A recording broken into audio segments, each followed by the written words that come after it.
High, hello সবাইকে। Good morning. সবাই কেমন আছো? আশা করি তোমরা অনেক ভালো আছো আর আমিও খুব ভালো আছি। আজকে একটাও কাজকর্ম করা হয়নি। চলো আজকে কাজ করবো আর তোমাদের সাথে গল্প করবো।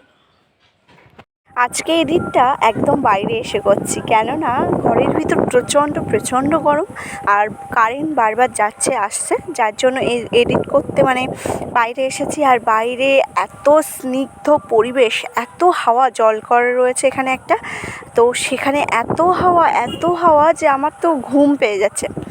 যাই হোক, এখানে দেখো আমি পুরো ঘরটা সুন্দর করে ঝাড় দিচ্ছি। আর আমার সংসারের অনেক জিনিস কেনা বাকি, তার ভিতরে একটা হচ্ছে ঝাড়ু কিনতে হবে, তারপরে খাট ঝাড়ার যে প্লাস্টিকের ঝাঁটা সেটা কিনতে হবে, তারপরে ঘর মোছার যে হলো বাটি টাইপসের হয় সেইগুলো কিনতে হবে। এখন অনেক কিছু কিনতে হবে, কেননা এই ঝাড়ুটা অনেক দিন হয়ে গিয়েছে, আমার বিয়ের পরপরই কেনা, 2-3 মাস হয়ে গিয়েছে। তো 2-3 মাস হয়ে গেলে যার জন্য এই ঝাড়ুটা না ঝাড় দেওয়ার সময় কেটে পড়ে যাচ্ছে, সেই জন্য একটা ঝাড়ু কিনতে হবে একটু ভালো দেখে। আর আমি যখনই ঝাড় দিই আমার হাত যতটা যায় খাটের তলায় আমি ততটা দিয়ে নিয়ে আসার চেষ্টা করি পরিষ্কার করে, কেননা খাটের তলায় যেহেতু বক্স খাটের এই একটা সমস্যা হচ্ছে, খাটের তলায় ভালো করে পরিষ্কার করা যায় না, কিন্তু আবার দেখতে ভালো লাগে, যার জন্য বক্স খাটটাই নেওয়া। আমার মা আমাকে এই কথাটা বলেছিল যে যদি তুই ইংলিশ খাট নিস তাহলে খাটের তলায় ভালো করে পরিষ্কার করতে পারবি, কিন্তু এখন তো আর ইংলিশ খাটের তেমন একটা চলন নেই, যার জন্য আর কি বক্স খাট নিয়েছি। আর হ্যাঁ, তোমাদেরকে একটা কথা বলি, যেহেতু রাস্তায় বসে আমি এডিট করছি তার জন্য আশেপাশ থেকে গাড়ির সাউন্ড আসতে পারে হয়তো, তো তার জন্য অবশ্যই আমি দুঃখিত। এখানে দেখো ঘর ঝাড় দেওয়া হয়ে গিয়েছে, তারপরে আমি ঘরটা মুছে নিচ্ছি।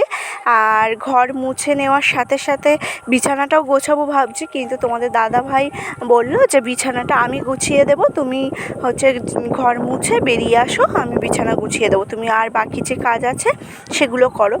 আর আমার শাশুড়ি মায়ের শরীরটা এখন ঠিক আছে মোটামুটি, ওনার হঠাৎ সমস্যা হয়ে যায়, যার জন্য খুবই একটা প্রবলেম হয় যে এখন ভালো, 5 মিনিট পরে ভালো নাও থাকতে পারে।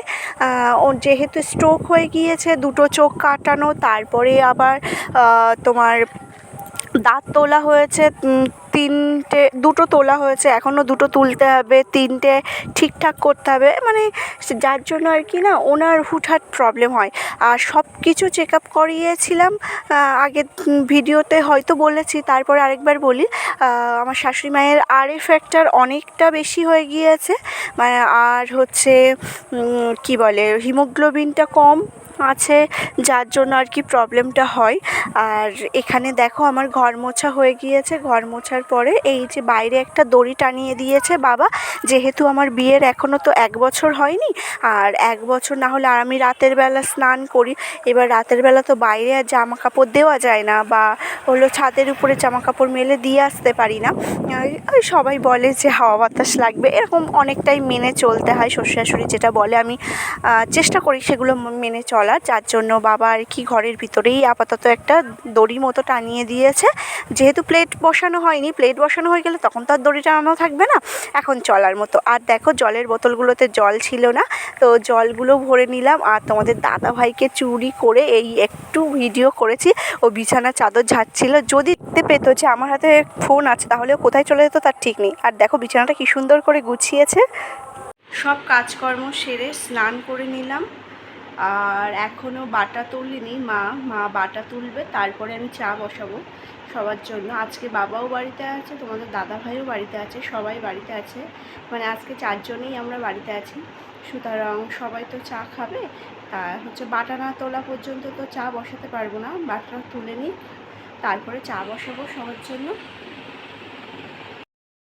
এই যে দেখো চা করে এনেছি, আর ওই গ্লাসের চাটা এক্সট্রা, যেহেতু বাবা বা মা যদি একটু খায় তো এক্সট্রা, সেই জন্য ওটা এক্সট্রা করে রেখেছি। আর 4 জনের 4টে কাপে রয়েছে।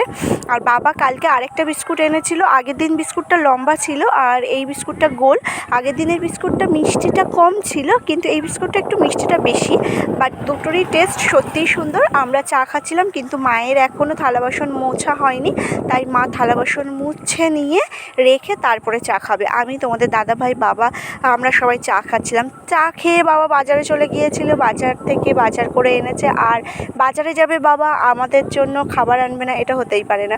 এখন যেহেতু গরমের সময়, সেই জন্য বাবা সবার বেশিরভাগ টাইমটা ঠান্ডাই আনে, যেমন লস্যি, তারপরে দই, আইসক্রিম, এরকম টাইপসের। আর বোনও দেখো কি করছে, বোনও তোমাদের দাদা ভাইয়ের সাথে কথা বলছিল, তাই আমি গিয়েছিলাম একটু ওর সাথেও কথা বলতে, আর ওকে একটু ভাত দিয়ে আসতে গিয়েছিলাম। ও ভাত খাবে। আর এদিকে তোমাদের দাদা ভাইও বেরিয়ে যাবে, ও বেরিয়ে গেল, ওর টাইম হয়ে গিয়েছে। আর 1:30 বাজে, তো ভাবলাম যে কেননা আমরাও খেতে বসে পড়ি, আর কতই বা দেরি করব, বাড়িতে কেউ নেই। তোমাদের দাদা ভাই থাকলে ঘরটা ভরা ভরা থাকে, মানে ও হেসে, মানে হাসি ঠাট্টা মজা সবসময় চলতে থাকে।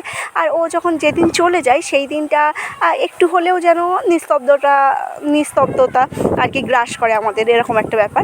তো দেখো, আজকে দুপুরের মেনুতে ছিল গাজর আলু ভাজা, সঞ্চি শাক ভাজা, মাছ ভাজা, পেঁয়াজ আর সয়াবিনের তরকারি, আর ছিল দুধ। যেহেতু মাছ ভাজাটা আমি একাই খেয়েছি, আর কেউ খায়নি, তোমাদের দাদাভাইও খায়নি, কেননা আজকে বাবা মন্দিরে যাবে, বাবা নিরামিষ। আর মাছ ভাজাটা সবার শেষে আলাদা করাই মা আমার জন্য করে দিয়েছে, যেহেতু আমি মাছ ছাড়া না একদমই ভাত খেতে পারি না। আমার না ভীষণই একটা, মানে খেতেই পারি না মাছ ছাড়া ভাত। তবে শনিবার শুক্রবার আমাদের বাড়ি নিরামিষ হয়, তো সেই দিনগুলো নিরামিষ খাই। দেখো, খেয়ে দিয়ে ঘুমিয়ে পড়েছিলাম, ঘুম থেকে উঠে ছাদের উপর থেকে সব জামা কাপড় পেরে এনে গুছিয়ে রেখেছি। মার এদিকে সন্ধ্যা দেওয়া হয়ে গিয়েছে, আর কারেন্ট বারবার যাচ্ছে আসছে বলে আমরা সবাই বাইরে এসেছিলাম। তো আজকের মতো ভিডিও এই পর্যন্ত। সবাই ভালো থেকো, সুস্থ থেকো, দেখা হচ্ছে নেক্সট ভিডিওতে।